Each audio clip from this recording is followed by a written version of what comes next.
Queridos hermanos, en este domingo, cuarto domingo de Adviento, y además que coincide este año que es muy próximo al día de Navidad, la liturgia, antes de centrarse como lo vamos a hacer en Jesucristo, en ese niño Dios, en el Verbo hecho carne, antes de centrarnos en Jesucristo, abre un poco ese zoom, permitidme la expresión, abre un poco ese objetivo y ve también, se centra en el misterio de María y de José, aquellos que fueron elegidos por Dios para ser embajadores, ser introductores del misterio del Dios encarnado. Tenemos que reconocer que solemos hablar poco de San José, algo más de María, pero también insuficientemente. Y creo que es una buena introducción a la Natividad que vamos a celebrar esta semana, a esa Nochebuena de pasado mañana, una buena introducción, hoy fijarnos especialmente en ella y en él, en María y en José. El Evangelio que hemos escuchado plantea las llamadas dudas de San José, las dudas de José. Tradicionalmente las dudas han sido entendidas en el sentido de que él, al ver que su esposa está encinta, tiene la duda de si su esposa ha sido infiel. Por otra parte, él, viendo la santidad de María, no puede dudar de ella, y en esa paradoja que vive José, decide repudiarla en secreto y retirarse, no denunciarla. Y sería una interpretación de ese texto de lo que se entiende por las dudas de José. Hay también otros escrituristas que entienden las dudas de José de la siguiente manera. Parece, claro, aunque el Evangelio no lo narra, parece bastante lógico que María, que estaba prometida con José, le hubiese contado, hubiese tenido la intimidad de contarle que había sido objeto del anuncio del ángel, que le había anunciado que iba a ser madre de Dios. Parece lógico que María le hubiese contado a José tal cosa, que no le hubiese dejado pensar mal, para entendernos. Y entonces las dudas de José podrían ser de otro tipo. La duda de José podría ser interpretada no tanto en preguntar de dónde ha venido este niño, sino de preguntarse si, tal y como María me ha contado, y yo no dudo de ella, ha recibido ese anuncio de Dios de ser la madre del Mesías prometido, ¿qué pinto yo aquí? La duda de José podía ser interpretada como una duda de sentirse demasiado pequeño para formar parte de ese plan de Dios. Si Yahvé tiene con la que va a ser mi esposa, con María, este plan, yo estorbo, yo en medio, ¿yo qué pinto aquí? Y por eso, si os fijáis en el texto evangélico, cuando el ángel se le aparece a José, le dice: José, no tengas miedo en tomar a María como esposa, porque la criatura que hay en ella es obra del Espíritu Santo, pero tú, José, le pondrás por nombre Jesús, y tú le protegerás, y tú serás protector de él, de ese niño, y tú le harás que entronque con la estirpe de David, porque la profecía decía que el Mesías nacería de la estirpe de David, y María no era de la estirpe de David, y José sí lo era. Por eso, José, ¿tú qué piensas que en este plan de Dios tú no eres nadie? Sin embargo, Dios ha pensado en ti como un instrumento suyo para llevarlo adelante. Creo que es una buena imagen de lo que cada uno de nosotros tenemos que sentir cuando somos llamados por Dios a cualquier tarea. Sentir que somos tan poca cosa que casi tenemos miedo de estorbar y decir: ¿no será mejor que yo me aparte? Como cuando Pedro le dice a Jesús: apártate de mí que soy un pecador. Y sin embargo Jesús nos dice, como le dijo a José: no, yo he pensado en ti para que tú seas custodio de la familia santa. de la Sagrada Familia, custodio de la Sagrada Familia. Es difícil tener un título más hermoso.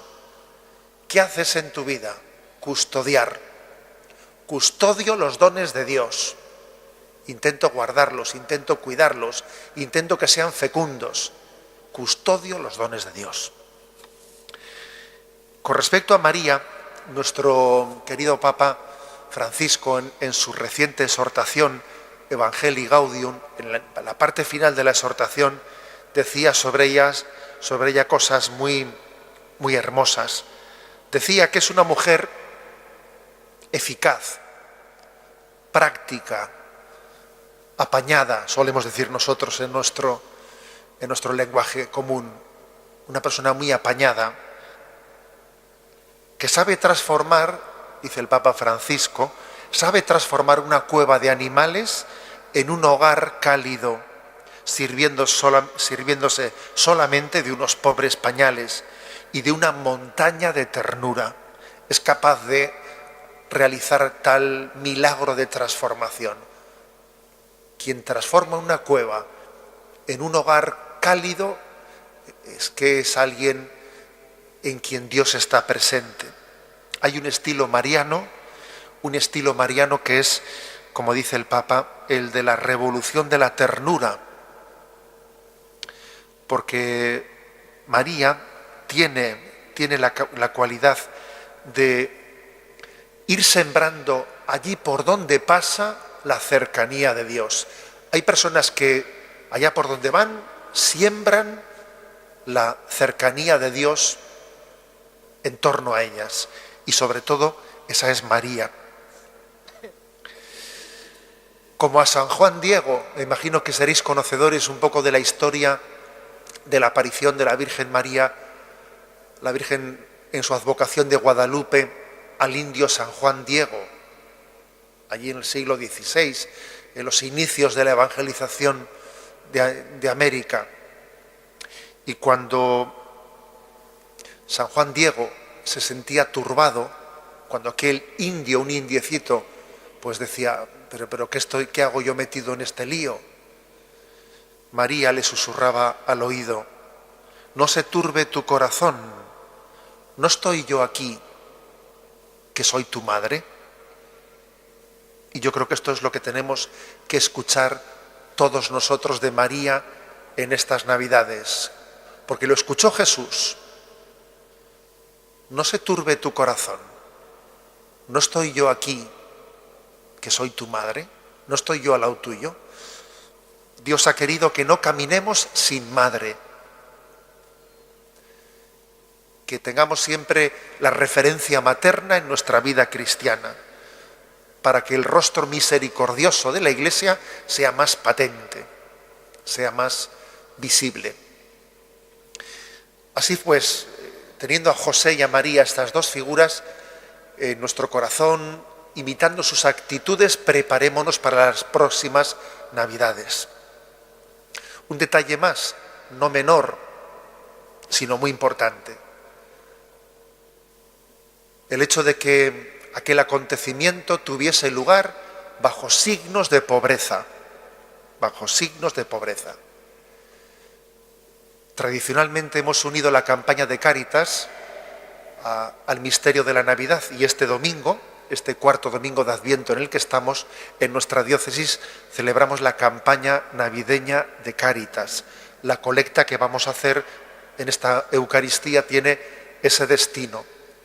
Y creo que el significado, igual que cuando unimos la caridad a la Eucaristía, unir la caridad a la Navidad tiene el siguiente significado teológico.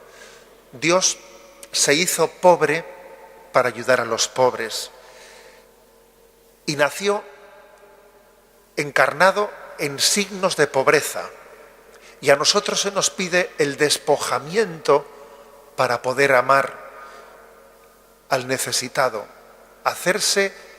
compartir la propia condición de aquel a quien estamos llamados a amar. No amar, no ayudar desde la sobreabundancia, que esa no es la caridad cristiana. Dios, para salvarnos, primero tomó, compartió nuestra propia condición. Para ayudar a los pobres, de alguna manera hay que hacerse pobre con ellos. Ayudar a la necesidad desde la sobreabundancia no es el estilo cristiano. El estilo cristiano es el de hacerse pobre con los pobres, es el de la austeridad, es el de renunciar a muchas cosas que son superficiales, para que entonces nuestra caridad sea la de Jesucristo. Amar compartiendo el destino de la persona que amamos. Amar compartiendo su propio destino y su propia condición. Dice el Papa en su exhortación, en esta que estamos comentando tanto estos días, en esta exhortación Evangelii Gaudium, que toda obra humana hecha con caridad tiene vocación de eternidad, será eterna, no pasará nunca. Toda obra humana hecha con caridad es una obra eterna. Este edificio un día desaparecerá. Muchas obras que hoy en día pues admiramos, la grande maravilla del mundo, etcétera, eso desaparecerá. Y sin embargo, toda obra que hayamos hecho en nuestra vida con caridad será eterna. No se puede decir más con menos palabras. Y no se puede instar más a la caridad de una manera más práctica. La caridad es eterna. Cielo y tierra pasarán, pero la caridad será eterna. Vamos a realizar con este espíritu esta campaña de Navidad. La providencia ha querido que en una situación de secularización muy dura, en uno de los momentos más duros de secularización y de laicismo que hemos vivido en España, haya acontecido una crisis económica también muy dura, que ha hecho que muchas personas que tenían una especie de hostilidad y una vacuna contra la Iglesia Católica pues muy fuerte, pues esta coincidencia de la secularización con la crisis económica ha hecho que muchas personas conozcan a la Iglesia a través del rostro de Cáritas. La providencia, desde luego, se las basta ella sola para abrir caminos hacia el encuentro con Dios.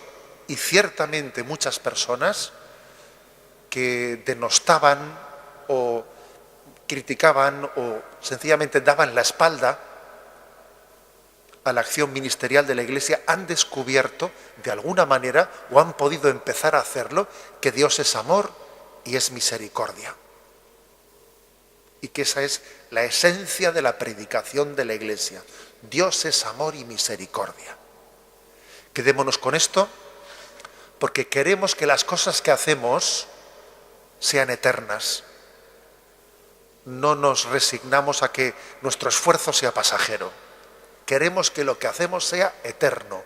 Por eso tenemos que añadirle caridad para que nuestra vida tenga perseverancia, perviva en la vida eterna.